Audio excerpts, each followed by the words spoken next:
കഴിഞ്ഞ പ്രാവശ്യം സെൽവരാജ് എന്റെ കൂടെ നിൽക്കാന്ന് വാക്ക് തന്നിട്ട് അവസാന മിനിറ്റിൽ കാലുമാറി. ഞാനത് മറക്കുന്നു. എന്തുകൊണ്ടാണെന്നോ? സെൽവൻ അന്നത് ചെയ്തത് വിശാലാക്ഷി അമ്മാളോടുള്ള ആത്മാർത്ഥത കൊണ്ടാണ് എന്നു മാത്രമല്ല, Selvan അന്നവരെ പേടിയുമായിരുന്നു.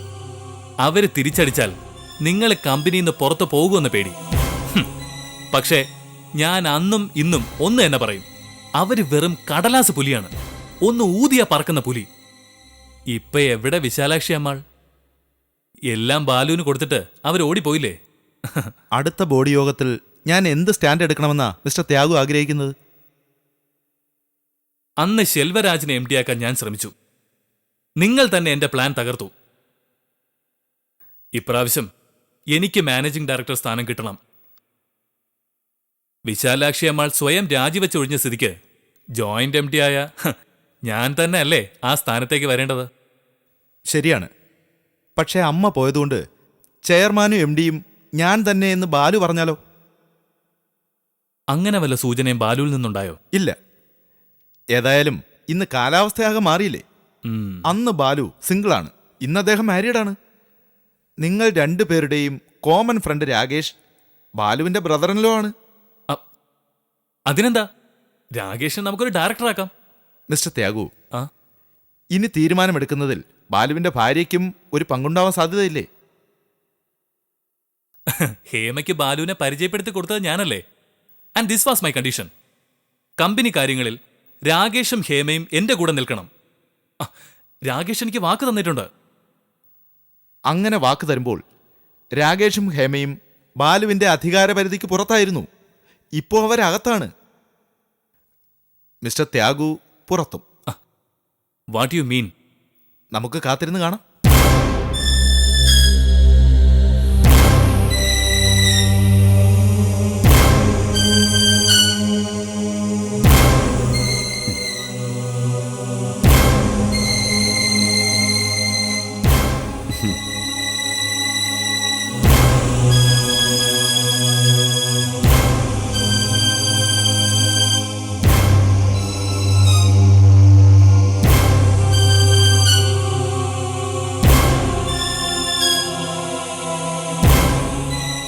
Good morning to all my dear friends. നമുക്ക് ഫോർമാലിറ്റീസ് ഒന്നുമില്ലാതെ വിഷയത്തിലേക്ക് കടക്കാം. നിങ്ങൾക്കെല്ലാവർക്കും നമ്മുടെ കമ്പനിയിലുണ്ടായ പ്രധാനപ്പെട്ട മാറ്റങ്ങളെക്കുറിച്ച് കൃത്യമായ അറിവുണ്ടെന്ന് ഞാൻ വിശ്വസിക്കുന്നു. എൻ്റെ ഫാദർ സ്ഥാപിച്ച കമ്പനിയിൽ അടുത്ത കാലം വരെ എം ഡി ആയിരുന്ന ശ്രീമതി വിശാലാക്ഷി അമ്മാൾ ആ സ്ഥാനം രാജിവെക്കുകയും കോയമ്പത്തൂരിലെ താമസം മതിയാക്കി മറ്റേതോ സ്ഥലത്തേക്ക് പോവുകയും ചെയ്തു. ബഹുമാനപ്പെട്ട ചെയർമാനെ ഞാൻ ഇന്ററപ്റ്റ് ചെയ്യുന്നതിൽ ക്ഷമിക്കണം. നമ്മളിൽ പലർക്കും അമ്മയോട് അഭിപ്രായ വ്യത്യാസം ഉണ്ടായിരുന്നു. എങ്കിലും അവർ സ്ഥാനം വിട്ടുപോയ സ്ഥിതിക്ക് ഈ സ്ഥാപനത്തിന്റെ വളർച്ചയ്ക്ക് വേണ്ടി അവർ ചെയ്ത സേവനങ്ങളെ ഈ അവസരത്തിൽ ഓർമ്മിക്കേണ്ടതുണ്ട്. ഞങ്ങളിൽ ഭൂരിപക്ഷം പേർക്കും അമ്മയുമായി യാതൊരു അഭിപ്രായ വ്യത്യാസവും ഇല്ലായിരുന്നു എന്നതാണ് ശരി. അതുകൊണ്ടാണ് ശ്രീമതി വിശാലാക്ഷി അമ്മാൾ ഇത്രയും കാലം എം ഡി ആയി കമ്പനിയിൽ തുടർന്നത്. ഇപ്പോഴും ഡയറക്ടർ ബോർഡ് അവരെ പുറന്തള്ളിയിട്ടില്ല. അവർ സ്വയം ഒഴിഞ്ഞു പോവുകയായിരുന്നു. Okay, let us come to the point. Shrimati Vishalakshi Ammal അവർക്ക് കമ്പനിയിലുള്ള ഷെയർ പൂർണ്ണമായി എൻ്റെ പേരിലേക്ക് മാറ്റിയിട്ടുണ്ട്. അതിൻ്റെ 25% ഞാൻ എൻ്റെ ഭാര്യയ്ക്കും 25% എൻ്റെ ബ്രദറിലോ ആയ രാകേഷിന് നൽകിക്കഴിഞ്ഞു. ഈ പരിതസ്ഥിതി കമ്പനിയുടെ ചെയർമാനും മാനേജിംഗ് ഡയറക്ടറും ഞാൻ തന്നെ ആകണമെന്നാണ് നിങ്ങളെല്ലാവരും ആഗ്രഹിക്കുന്നതെന്ന് എനിക്കറിയാം.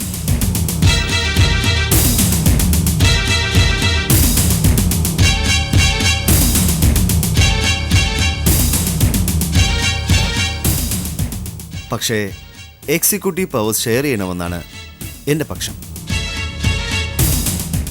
അതുകൊണ്ട് ചെയർമാൻ സ്ഥാനത്ത് ഞാൻ തുടരാനും എം ഡി സ്ഥാനത്ത് മറ്റൊരാളെ നിയമിക്കാനുമാണ് എൻ്റെ തീരുമാനം.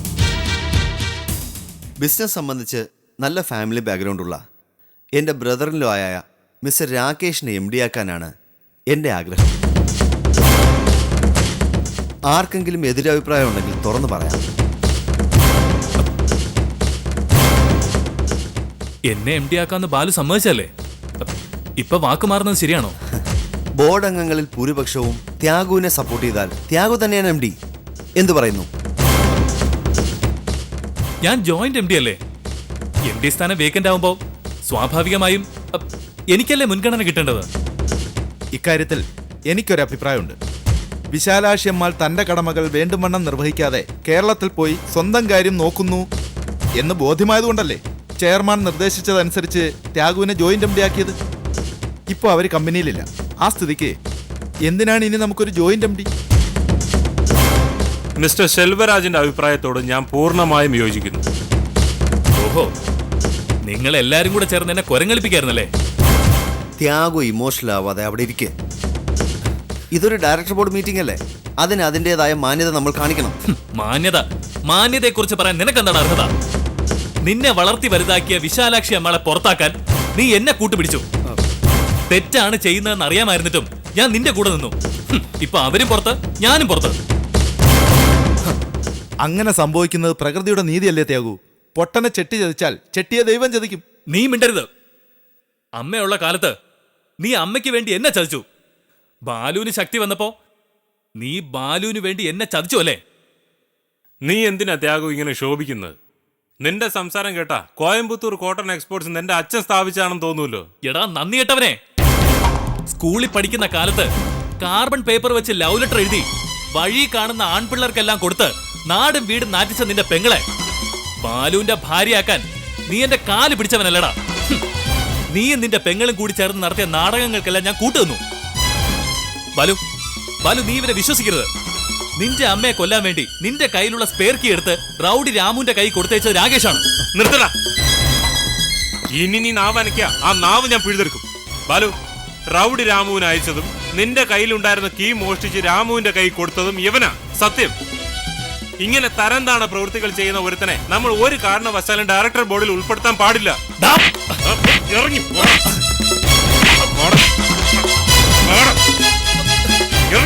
നീ അവനെ വിശ്വസിക്കരുത്. ഇവൻ ചതിയനാണ്.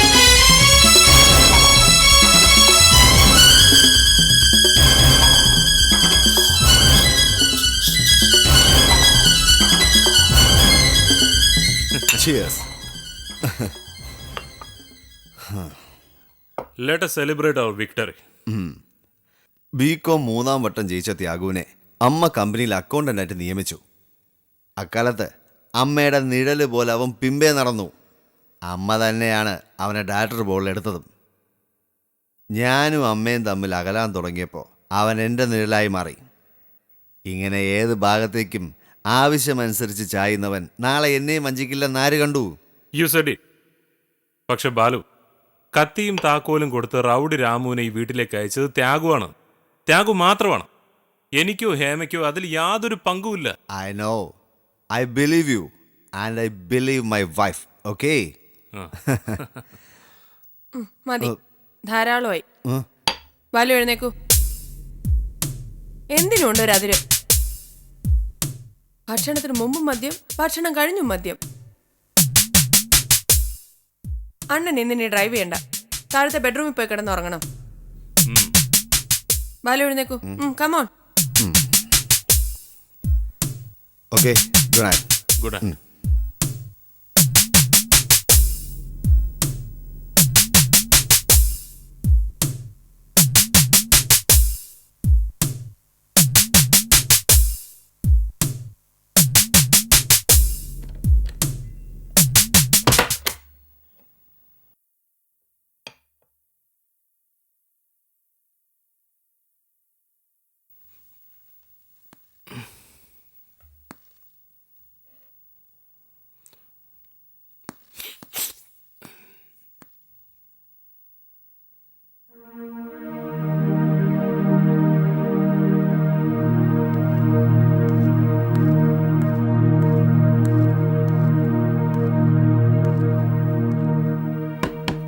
ഹേമ,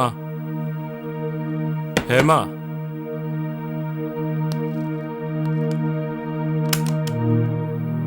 എന്താണ്? I want to talk to you.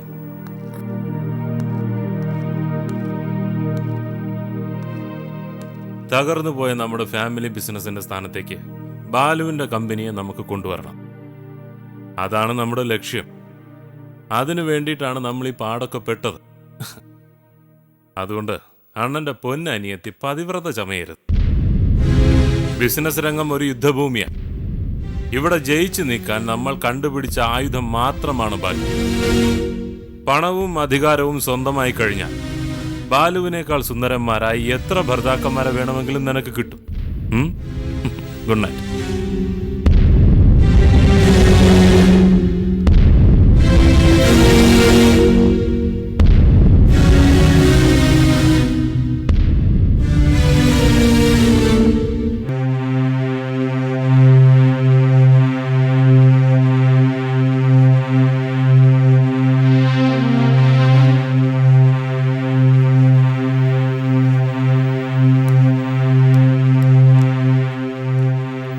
എന്താ അമ്മയും മകളും ഒരുമിച്ച്? വല്ല സാധനങ്ങൾ വാങ്ങാനാണോ? സാധാരണയായി എല്ലാ മാസം 5-ാം തീയതി ഞങ്ങൾ എന്തിനാ ഇവിടെ വരാറുള്ളത്? ഇത് ഞങ്ങളുടെ മുറിയാണ്, നിങ്ങൾക്ക് വാടകയ്ക്ക് തന്നിരിക്കുന്നു. 4 മാസത്തെ വാടക കുടിശ്ശികയുണ്ട്. വേഗം പണം എടുക്കണം. പിന്നെ ഈ മാസം മുതൽ 1000 രൂപ റെന്റിൽ കൂട്ടിത്തരാന്ന് കഴിഞ്ഞ മാസം നിങ്ങൾ വാക്ക് തന്നതാ, അത് മറക്കണ്ട.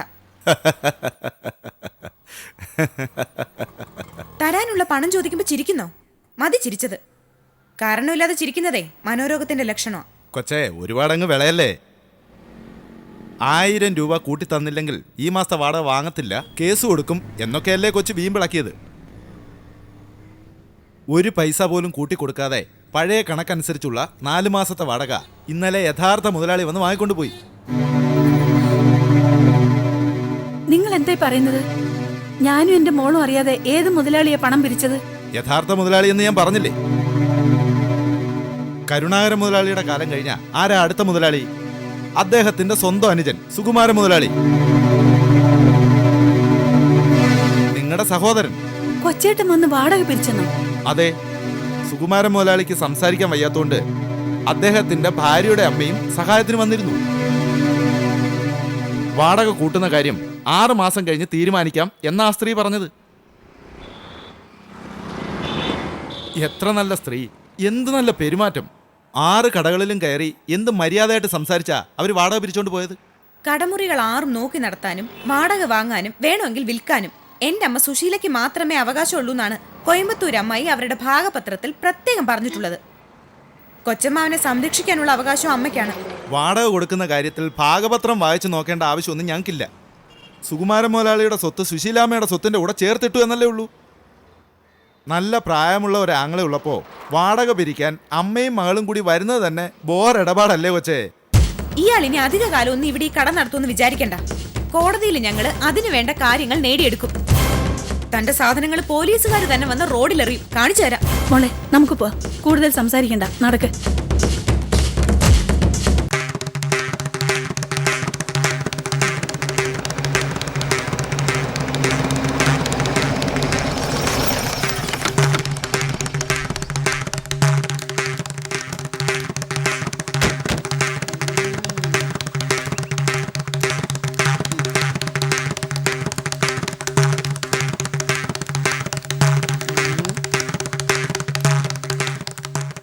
കുടിച്ചോ?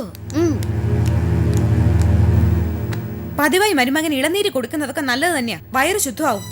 പക്ഷേ ഒരു ദിവസം ഇളനീരിൽ വിഷം ചേർത്ത് കൊടുത്ത് കളയരുത്. കരിക്കിനകത്തെ ഇളം മധുരമുള്ള വിഷം ചേർത്താ കണ്ടുപിടിക്കാൻ വലിയ പ്രയാസമാണ്. ഞാനും എന്റെ മോളും ഇവിടെ വന്ന് ചേർന്നില്ലായിരുന്നെങ്കിൽ നിങ്ങൾ അമ്മയും മോളും ചേർന്ന് ഇങ്ങേരെ വിഷം കൊടുത്ത് തട്ടിയേനെ, സ്വത്തിന് വേണ്ടി. ദേ, അമ്മ അകത്ത് പോ. കുറച്ച് ദിവസങ്ങളായിട്ട് ഞാൻ ശ്രദ്ധിക്കുന്നു, ആവശ്യമില്ലാത്ത കാര്യങ്ങളിൽ ഇടപെട്ട് ഈ വീട്ടിൽ വഴക്കുണ്ടാക്കുന്നത് അമ്മ തന്നെയാ.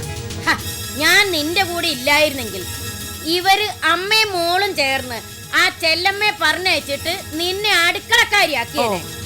പുറം വേലയ്ക്ക് നിന്റെ ഭർത്താവും അടുക്കള ജോലിക്ക് നീയും. നിങ്ങൾ 5 മിനിറ്റ് നേരത്തേക്ക് അകത്തു പോവും. ഏത് നേരത്തും ഇങ്ങനെ അകമ്പടി സേവിക്കണമെന്നില്ല. അമ്മയ്ക്ക് കൊച്ചമ്മാവനോട് സംസാരിക്കണം. നിങ്ങൾ സംസാരിച്ചോ, അത് ഞാൻ എന്തിനകത്ത് പോണം? ഞാൻ അറിയാൻ പാടില്ലാത്ത ഒരു രഹസ്യം ഈ സുകുമാരൻ മുതലാളിക്ക് ഇല്ല മക്കളെ.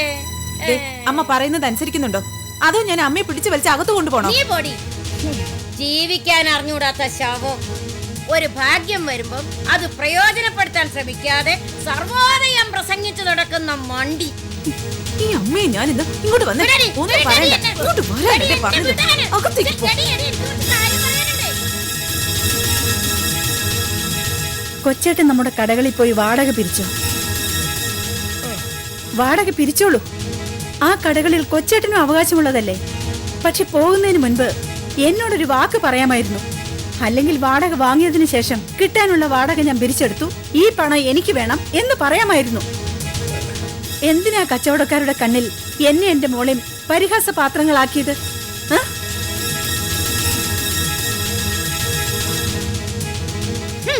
എന്റെ മോള് ഒന്നങ്ങോട്ട് മാറിക്ക്. ഈ നിഷേധം പിടിച്ച സത്വത്തെ പറ്റി പറയുമ്പോ സുശീലയ്ക്ക് 1000 നാവുണ്ടല്ലോ. എന്റെ മോള് എനിക്കും വലുതാ. എന്റെ മോക്ക് അവകാശപ്പെട്ടതൊന്നും അന്യാധീനപ്പെടാൻ ഞാൻ ജീവിച്ചിരിക്കുമ്പോ സമ്മതിക്കത്തില്ല മക്കളെ. ഇനി ഈ സ്വത്ത് ഒന്നിച്ചു കിടക്കണ പരിപാടി വേണ്ട. നിങ്ങളുടെ സ്വത്ത് നിങ്ങക്ക്, ഞങ്ങളുടെ സ്വത്ത് ഞങ്ങക്ക്. പിന്നെ പരാതിയില്ലല്ലോ. എവിടെയും വേണമല്ലോ ഒരു നീതി ന്യായം ഒക്കെ. ഈ മാസം ഞങ്ങൾ വാടക പിരിച്ചു, അടുത്ത മാസം നിങ്ങൾ പിരിച്ചു, അതിന്റെ അടുത്ത മാസം വീണ്ടും ഞങ്ങൾ പിരിക്കും, അതിന്റെ അടുത്ത മാസം നിങ്ങൾ പിരിച്ചു. എനിക്കൊരു കേട്ടില്ലേ? ഞങ്ങളും നിങ്ങളും മുറിയിന്ന് പുറത്തിറങ്ങരുതെന്ന് ഞാൻ പറഞ്ഞ കേൾക്കില്ല അല്ലേ? ഞങ്ങളുടെ സ്വത്ത് പോലും അമ്മയുടെ ഭർത്താവിന്റെ സ്വത്തോ അതോ ഞാൻ സമ്പാദിച്ചതോ? ഇല്ല, ഇതുവരെ ഞാൻ സഹിച്ചു. ഇപ്പൊ അമ്മ ആടിക്കൊണ്ടിരിക്കുന്നത് അമ്മയുടെ ആട്ടത്തിന്റെ കലാശമാണ്. ഈ നിമിഷം അമ്മ ഈ വീട്ടിൽ നിന്ന് ഇറങ്ങണം. ബ്ലൗസ് സാരിയൊക്കെ ഞാൻ എടുത്ത സൂട്ട്കേസിൽ വെക്കാൻ സഹായിക്കെങ്കിൽ വന്നേ. വരാൻ. നിങ്ങൾ ഇവളുടെ സംസാരം കേട്ട് സന്തോഷിക്കല്ലേ? ഇവൾ ഈ കാണിക്കുന്നതൊക്കെ ഒത്തുകളിയാ. മനസ്സിലായോ നിങ്ങൾക്ക്? ഞാൻ ഇപ്പൊ തന്നെ കാണിച്ചില്ല ഒത്തുകളിയാണ്. ഇങ്ങോട്ട് വരാനല്ലേ പറഞ്ഞത്? ഒന്ന് വിട്.